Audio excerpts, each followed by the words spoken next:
हमने 5वीं यूनिट प्राथमिक उपचार एवं पुनर्वास का काफ़ी कुछ सेगमेंट कवर कर लिया है। अब जो सेगमेंट बचा है प्लस आंसर राइटिंग उसको डिस्कस करेंगे। तो काफ़ी इंटरेस्टिंग रहने वाला आज का डिस्कशन। एक छोटा सा सेगमेंट रह गया है, सारे गेम्स का अपन ने कर लिया था।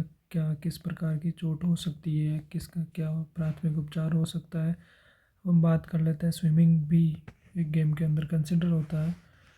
तो जल में डूबने पर प्राथमिक उपचार क्या होता है, उसकी क्या विधियाँ होती है। स्पोर्ट्स एंड योगा पढ़ रहे हैं तो उसमें ये सेगमेंट भी कवर होता है।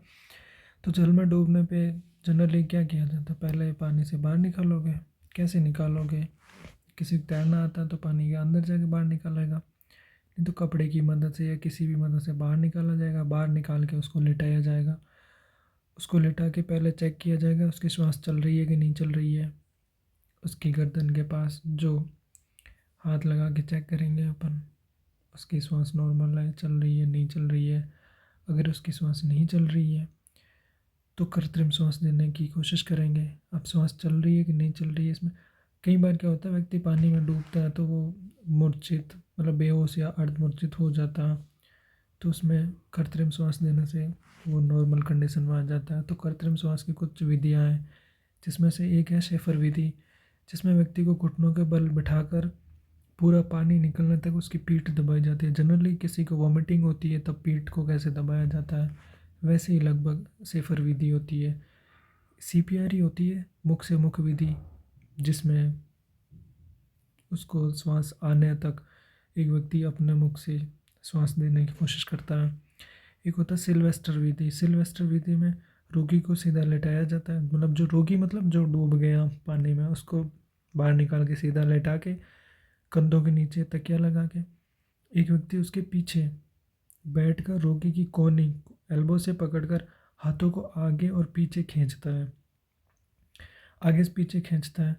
और इस प्रोसेस को तब तक किया जाए जब तक वो सांस लेना शुरू नहीं करते। इससे क्या होता है, उसके फेफड़े पे लंग्स में जो पानी भरा है वो निकल के बाहर आता है, तो वो नॉर्मल सिचुएशन में आने लगता है। एक होती है होल्गर नेल्सन विधि। होल्गर विधि, होल्गर नेल्सन बोलते हैं पूरी विधि को। होल्गर होल्गर विधि में क्या होता है, व्यक्ति को पेट के बल लेटाकर उसके दोनों हाथों को सिर के नीचे रखकर पीठ पर दबाव डाला जाता है। इसमें भी क्या वही स्ट्रेस होता है लंग्स पे, जिससे वो फेफड़ों में जो पानी भरा वो बाहर आ जाए। एक होती है लाबार्ड विधि। लाबार्ड विधि अगर जनरली पानी में जब डूबता है या किसी दबाव से प्रेशर से वो गिरता है तो उसकी पसलियाँ टूट जाती है। पसलियाँ टूटने या फिर वक्ष स्थल की जो हड्डियाँ हैं वो टूटने पर इस विधि का प्रयोग किया जाता है। इसमें क्या होता है, जनरली ऊपर की चारों विधि में हमने देखा कि उसकी चेस्ट पे जोर पड़ता है। अब उसकी पसलियाँ टूट गई तो हम चेस्ट पे जोर दे नहीं सकते, तो हम क्या करें, उसको करवट लेके सुलाएंगे। दाएं बाएं करवट लेके सुलाया जाएगा और हाथ को ऊपर कर मुंह को खुला रख कर और उसकी जीभ को खींचेंगे ताकि उसके अंदर से वो पानी बाहर आए। जीभ को इतना भी नहीं खींचे कि सांस तो आ जाए जीभ चले जाए, इस चीज़ का ध्यान रखें। तो ये कुछ प्राथमिक उपचार का हो गया था। अब इसी का दूसरा पार्ट है पुनर्वास, रिहेबिलिटेशन। हमने देखे पुनर्वास सेंटर, जिसमें जो कोई जिसकी लत होती है नशे की, उसको छुड़ाने के लिए वापस नॉर्मल सिचुएशन में कम बैक करवाने के लिए। तो खेलों में पुनर्वास क्या होता है, किसी व्यक्ति को चोट लग जाती है, चोट के बाद में दुर्घटना के बाद में उसको कैसे नॉर्मल किया जाए, मानसिक रूप से शारीरिक रूप से उसको खेल खेलने के प्रतिकूल बनाया जाए, इस पूरी प्रक्रिया को पुनर्वास कहा जाता है। पुनर्वास से तात्पर्य खिलाड़ी के खेल में चोट लगने के पश्चात उसे पुनः या प्रावस्था, पुनः उस अवस्था में या प्रारंभिक अवस्था में, उसके लिए हम एक शब्द यूज करेंगे, उसे प्रावस्था में वापस लाना पुनर्वास कहलाता है। छोटी सी डेफिनेशन लिखेंगे 15 शब्दों में, खिलाड़ी के खेल में चोट लगने के पश्चात उसे पुनः प्रावस्था में लाना। इसका उद्देश्य क्या होता है, चोट की जो तीव्रता है उसको कम किया जाए, खिलाड़ी को पुनः खेलों में लाया जाए। खिलाड़ी के लिए खेल ही सब कुछ होता है। उस चोट का रिपीटेशन ना हो इसका ध्यान रखा जाए और चोट में सुधार किया जाए। इसका सिद्धांत है जो एक पॉपुलर है, उसको हम क्या होता है एक्चुअली, जब आप किसी भी कंटिन्यूटी में हो और वो कंटिन्यूटी ब्रेक होती है तो आपको झटपटाहट होती है। मछली की रिदम होती है पानी में, उसको पानी से निकाल दिया जाता है तो वो वायु में श्वास नहीं ले पाती है, उसको वो झटपटाहट होती है। तो हम अवॉइड करेंगे उसकी उत्तेजना को, उसको उत्तेजना से बचाएंगे कि वो अग्रेसिव ना उत्तेजित। टी स्टैंड फॉर टाइम, वो जल्दबाजी ना करे, लेकिन उसके उपचार को शीघ्र लागू किया जाए जिससे वो कम बैक कर सके। वो कंप्लाइंस अर्थात पालना करे, जो उसका इंस्ट्रक्टर, जो पर्यवेक्षक, जो के चिकित्सा विशेषज्ञ है, वो जो नियम दे रहा है उनकी अनुपालना की जानी चाहिए खिलाड़ी के द्वारा। और इंडिविजुअलाइजेशन का तात्पर्य है कि व्यक्ति से व्यक्ति डिपेंड करता है कि उसका पुनर्वास कितना टाइम में होगा। ये व्यक्तिकरण है, ये यूनिवर्सल नहीं है कि जो सब पे अप्लाई होगा वो पर्टिकुलर व्यक्ति विशेष पे भी होगा, नहीं। सबका अलग अलग कमबैक का तरीका होता है। विशिष्ट अनुक्रम, स्पेसिफिक सीक्वेंसिंग सॉरी, उसके जरिए उसका ट्रीटमेंट होगा। इंटेंसिटी, तीव्रता कितनी है, उसकी चोट किस प्रकार की लगी उस पर डिपेंड करेगा। और फिर संपूर्ण शरीर उसके लिए तैयार हुआ कि नहीं हुआ कमबैक के लिए, तो उसको ATC इज इट से आप याद रख सकते हैं। पुनर्वास के फेजेस क्या होते हैं, कमबैक के फेज होते हैं। भाई लौट आया तो भाई कैसे लौटेगा, भाई चरण बाई चरण लौटेगा, स्टेप बाय स्टेप लौटेगा। सबसे पहले फर्स्ट फेज में क्या होगा, सूजन और दर्द से राहत, सूजन में कमी, सीमित या सुरक्षित गतिशीलता, उसको कंफर्टेबिलिटी के अकॉर्डिंग मूवेबिलिटी करवाई जाएगी और इसके साथ चिकित्सकीय प्रबंध भी जारी रहेगा। सेकेंड फेज में क्या होगा, प्रसार अर्थात उसका इजीली हिलना डुलना, बॉडी का मूवमेंट, शरीर के अंग को पहले की तरह ही काम करने पर ध्यान देना और बिना भार वाला व्यायाम, मतलब लाइट एक्सरसाइज करवाई जाए उससे। थर्ड फेज में क्या होगा, पुनः की स्थिति प्राप्त करना, पूर्व की स्थिति जिस स्थिति में वो था, उसके लिए अंग में फ्लेक्सिबिलिटी, लचीलापन और मजबूती दिलाने का प्रयास करना। फोर्थ स्टेज में क्या होगा, कार्यात्मक गतिविधि, इसमें क्या खेल संबंधी सुधार किए जाएंगे, समन्वय कोऑर्डिनेशन बिठाया जाएगा और अतिशीलता मतलब उसकी रिस्पॉन्स करने की जो स्पीड है उसमें सुधार किया जाएगा। फिर पाँचवें चरण में भाई लौट आता है, पूर्ण गतिविधि जिसमें विशिष्ट प्रशिक्षण के साथ खेलों से संबंधित विशिष्ट प्रशिक्षण शुरू होते हैं उसके। फिर भाई लौट आता है खेलों में। अब भाई के लौटने की प्रक्रिया क्या होगी, भाई को कैसे कैसे लौटाया जा सकता है, उसके क्या साधन होंगे, क्या विधियाँ होगी। उसमें सामान्यतः 3 विधियाँ प्रमुख होती है। पहली व्यायाम विधि, दूसरी मनोवैज्ञानिक, एक्सरसाइज का बहुत बड़ा रोल है। उसके बाद में साइकोलॉजी का भी उतना ही बड़ा रोल है, मानसिक रूप से उसको तैयार करा जाएगा वापस लौटने के लिए। फिर चिकित्सा विधियाँ, ट्रीटमेंट तो है ही है। व्यायाम विधि में सामान्य व्यायाम और विशिष्ट व्यायाम। विशिष्ट व्यायाम में क्या होगा, स्ट्रेचिंग करवाएंगे, उसकी शक्तिवर्धक मतलब उसकी स्ट्रेंथ बढ़ाने के लिए जो व्यायाम होंगे वो करवाए जाएंगे। जब चोट पुरानी हो जाए तो सामान्यतः व्यायाम के बाद विशिष्ट व्यायाम पुनर्वास का प्रयोग किया जाता है। इसके अंतर्गत व्यायाम को सरल से कठिन के रूप में किया जाता है, इससे मशीन का भी उपयोग किया जाता है जिसमें स्ट्रेचिंग और शक्तिवर्धक व्यायाम होता है। फिर मनोवैज्ञानिक प्रशिक्षण विधियाँ, पुनर्वास के लिए खिलाड़ी को मनोवैज्ञानिक रूप से स्वस्थ रखना पड़ता है जिससे उसकी इच्छा शक्ति, आत्मविश्वास, उसका विल पावर स्ट्रॉन्ग होता है। और अक्सर खिलाड़ी का कमबैक उसके विल पावर पे ही डिपेंड करता है। अगर उसका विल पावर स्ट्रॉन्ग है कमबैक के लिए तो वो जल्दी कमबैक करता है। उसके बाद में चिकित्सा विद्या तो है ही है जिसमें क्रायोथेरेपी होता है। क्रायोथेरेपी के बारे में अपन डिटेल से बात करें तो इसमें आइस का यूज किया जाता है।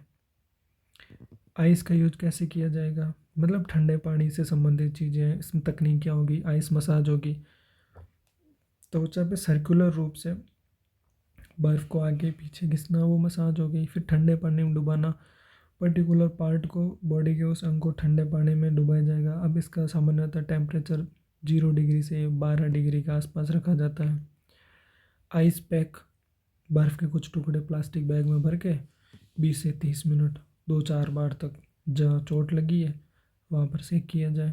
हाइड्रोथेरेपी, हाइड्रो मतलब वाटर, हाइड्रोथेरेपी में क्या होता है, वह पूल बाथ मतलब भंवर स्नान। इस विधि में ठंडा पानी भी और गर्म पानी इसके थ्रू की जाती है।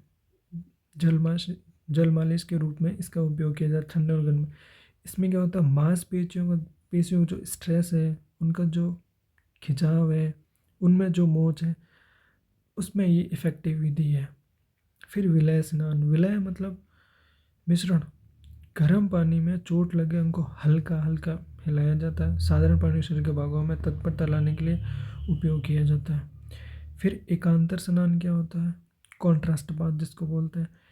एकांतर क्रम में किया जाता है, अर्थात पहले ठंडे पानी से चिकित्सा की जाएगी, फिर गर्म पानी से चिकित्सा विभिन्न ताप डिफरेंट डिफरेंट टेम्परेचर पे की जाएगी।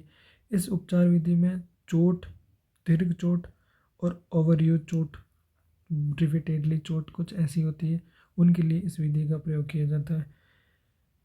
फिर होता है एक इसी में कॉन्सेप्ट आता है हाइड्रोकोलेड्रल, इसमें नहीं लिखा, हाइड्रोकोलेड्रल पैड, ठंडा और गर्म। इस उपचार के तहत खिलाड़ी को ठंडा व गर्म चिकित्सा देने के लिए बैग नुमा पैक दिए जाते हैं।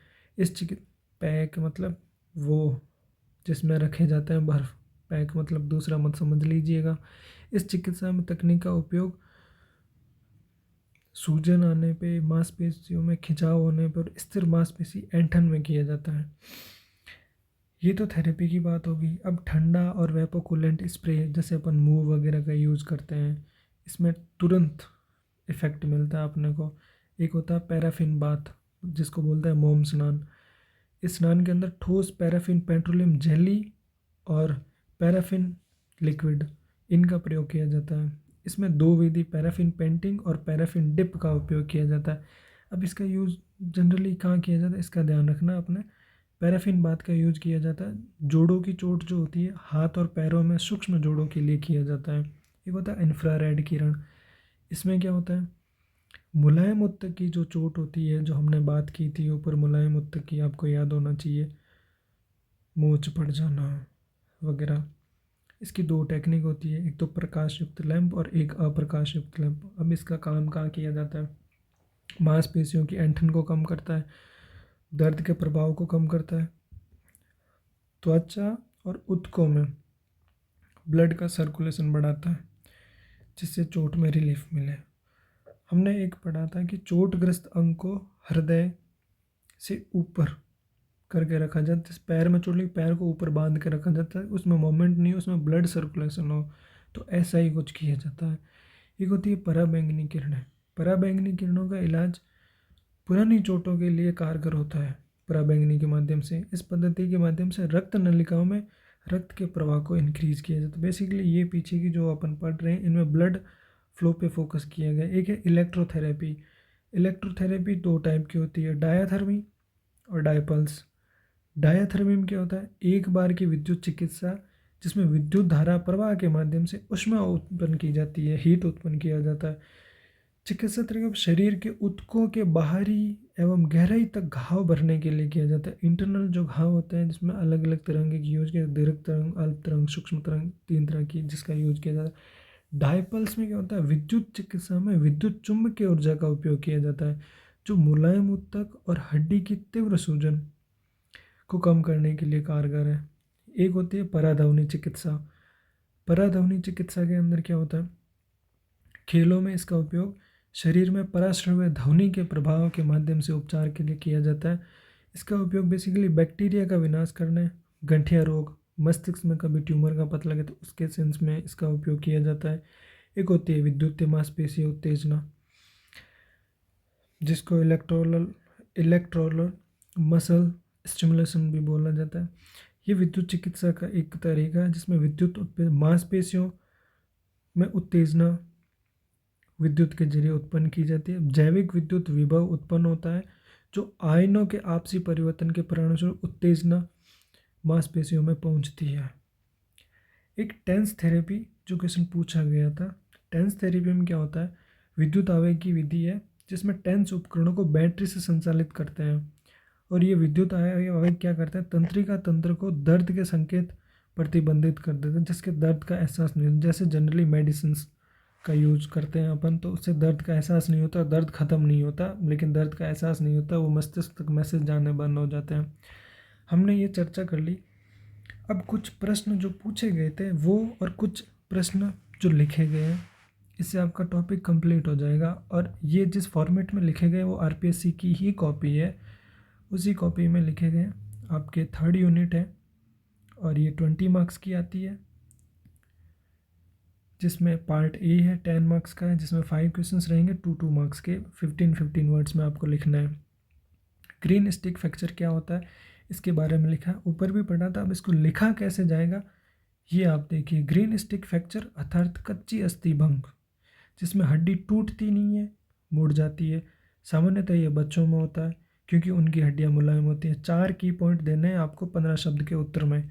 कच्ची अस्थि भंग 1, मुड़ जाती है 2, बच्चों में होता है 3 और मुलायम होती है 4। इसमें आपके 2 में से 2 नंबर आने की संभावनाएं प्रबल हो जाती है। अब प्रश्न पुनर्वास क्या है। ग्रीन स्टिक तो पूछा गया था, पुनर्वास क्या है। पुनर्वास क्या है? खिलाड़ी को चोट के बाद पराअवस्था में लाकर खेल प्रदर्शन की अनुकूल स्थिति में लाने की प्रक्रिया परावस्था, फिर विशेष चिकित्सक के पर्यवेक्षक के साथ शारीरिक और मानसिक रूप से वापसी करवाई जाती है। हमने चिकित्सा पद्धतियाँ पढ़ी थी, उसके तहत ये परिभाषा है। पूर्व की अवस्था में लाने के लिए, पहले की अवस्था में लाने के लिए, इसके लिए 1 वर्ड यूज कर सकते हैं, परावस्था। तो ऐसे 15 शब्दों में आप पुनर्वास को लिख सकते हैं। अगला, चोटों के प्रकार बताइए। अब इसके 3 प्रकार होते हैं। आपको इसका प्रेजेंट कैसे करना है, आप ट्रायंगल बना सकते हो, आप सीधी लाइन में लिख सकते हो, लेकिन ट्रायंगल से क्या होगा, आपकी प्रेजेंटेशन थोड़ी सुधर जाएगी। आपने त्वचा की चोटें लिखी, आपने मुलायम ऊतकों की चोटें लिखी, आपने कठोर ऊतकों की चोटें लिखी, फिर इनके नीचे एग्जाम्पल दे दिए, रगड़, घाव, चीरा। इससे आपके उत्तर की ऑथेंटिसिटी बढ़ गई। कठोर उत्तर लिखी, उसके बाद में उसके 2 टाइप्स लिख लिए, हड्डियों का टूटना, हड्डियों का विस्थापन। तो आपका उत्तर पूर्ण हो गया, आपके उत्तर की पुष्टि हो गई आप ही के द्वारा। अब एक प्रश्न लिखा गया, कठोर ऊतकों की चोट के विषय में बताइए। अब इसमें आपको कोशिश करनी है कि 50 से 60 शब्दों के भीतर आपका उत्तर पूर्ण हो जाए। तो पहली लाइन में आपने बता दिया कठोर ऊतक की चोट कितने प्रकार की होती है। 2 प्रकार की होती है, टूटना और विस्थापन। हड्डियों का टूटना, टूटना तो सब में कॉमन है, इसके साथ में दूसरा कंसिडर करा जाएगा पॉइंट। हड्डियों का टूटने में क्या कि हड्डी टूटेगी, कब आपस में टकराएंगे तब हड्डी टूटेगी। 2 लाइन तो आपकी इसमें चली गई। तीसरी लाइन में आपने बता दिया साधारण अस्थिभंग, जिसमें घाव नहीं होता लेकिन हड्डी टूटती है। खुला अस्थिभंग, जिसमें हड्डी तो टूटती है, साथ में त्वचा पे भी घाव होता है। जटिल अस्थिभंग, हड्डी टूटकर आंतरिक अंगों को क्षति पहुंचाती है, ये इसका कीवर्ड आ गया। बहुखंड अस्थिभंग, बहु मतलब एक से अधिक हिस्सों में विभक्त हो जाती है। कच्ची अस्थिभंग, अब वही बच्चों में होती है, जिसको मुड़ जाना, ब्रैकेट में ग्रीन स्टिक फ्रैक्चर लिख सकते हो। फिर हड्डियों का विस्थापन, एक हड्डियों का टूटना और एक हड्डियों का विस्थापन, अधिक दबाव, प्रत्यक्ष टकराव के कारण हड्डी का विस्थापन, जैसे कंधे की हड्डी खिसकना। ये आपका उत्तर पूर्ण हो गया। अब बी पार्ट के अंदर आपके पास में 50 शब्दों के 2 प्रश्न रहेंगे, 5 अंक के, व 10 नंबर, 10 + 10 20 मार्क्स का आपका सेगमेंट हो जाता है पूरा स्पोर्ट्स योगा का। खेलों में पुनर्स्थापना क्या है, टेंस चिकित्सा को परिभाषित करें, ये प्रश्न पूछा गया था। तो इस पुनर्स्थापना क्या है, इसकी ऊपर भी परिभाषा दी गई, यहाँ भी दी गई है, तो ध्यान दें इस पर। खिलाड़ी के चोटग्रस्त होने के पश्चात उसे परावस्था में लाना, जिसमें चोट के दोहराव को रोकते हुए व्यक्तिगत प्रशिक्षण के माध्यम से खिलाड़ी को पुनः खेलने हेतु अनुकूल बनाया जाता है। वो परिभाषा लिख सकते हो, ये परिभाषा भी लिख सकते हो। अब टेंस चिकित्सा जिसकी चर्चा की थी, टेंस उपकरणों का बैटरी से संचालित करते हुए तंत्रिका तंत्र के संकेत प्रतिबंधित करते हैं, परिणाम स्वरूप दर्द का एहसास नहीं होता। एक और क्वेश्चन लिया गया, ये तो पूछा गया था खेलों में पुनर्स्थापना वाला और टेंस चिकित्सा। एक लेते हैं, चोटों के प्रकार बताइए और त्वचा की चोटों से कैसे बचाव किया जाता। वहाँ पूछ लिया था चोटों के प्रकार, मुलायम ऊतकों की चोटों के प्रकार, कठोर ऊतकों की चोटों के प्रकार के विषय में बताइए। यहाँ पूछ लिया गया चोट के प्रकार और त्वचा की चोटों से बचाव कैसे किया जाता है। 3 प्रकार हमने बता दिए, त्वचा की चोट, मुलायम ऊतक और कठोर ऊतक। अब बचाव किसके बेसिस पे किए जाएंगे? एक तो खिलाड़ी के बेसिस पे, दूसरे अन्य। खिलाड़ी क्या कर सकता है? ग्राउंड में जाने से पहले वार्म अप कर ले, आवश्यक जो लिक्विड होता है वो यूज़ कर ले, उसका सेवन कर ले, और सुरक्षात्मक उपकरण, हेलमेट है, ग्लव्स है, एल्बो के लिए, सेफ्टी के लिए, फिर वो सतर्क रहे, एक्टिव रहे, खेल नियमों का पालन करे तो चोट से वैसे ही भी बचा जा सकता है। अन्य के बेसिस पे खेल मैदान का रखाव, जैसे साफ सफाई हो, उसकी उच्च सुरक्षात्मक व्यवस्था हो। चोट लग रही है त्वचा की, सपोज करो खिलाड़ी भीड़ में से आ रहा है, जा रहा है, अगर उसके प्रॉपर अंग रक्षक नहीं है तो रगड़ खाने के चांसेस हैं, चीरा भी लग सकता, कोई नुकीली चीज़ टच करके चला जाए, और सुनियोजित खेल आयोजन।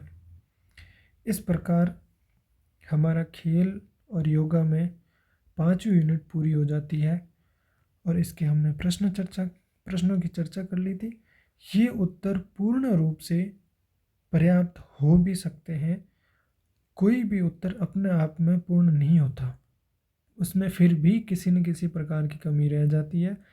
प्रेजेंटेशन के बेसिस पे इसमें पूरी कोशिश की गई है कि कम से कम शब्दों में ज़्यादा से ज़्यादा इन्फॉर्मेशन दी जाए और अच्छी प्रेजेंटेशन के साथ में प्रस्तुतिकरण हो। तो ये हमने प्रैक्टिस की है आरपीएससी खुद ही की कॉपी पे, जो आरपीएससी द्वारा दी जाती है, उसी पे हमने प्रैक्टिस की है। वही प्रश्न पैटर्न है, यही प्रश्न आप अपने तरीके से लिख सकते हैं, एक दूसरे से चेक कर सकते हैं।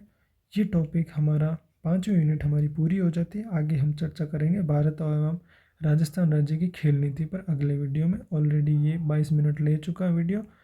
बहुत बहुत धन्यवाद।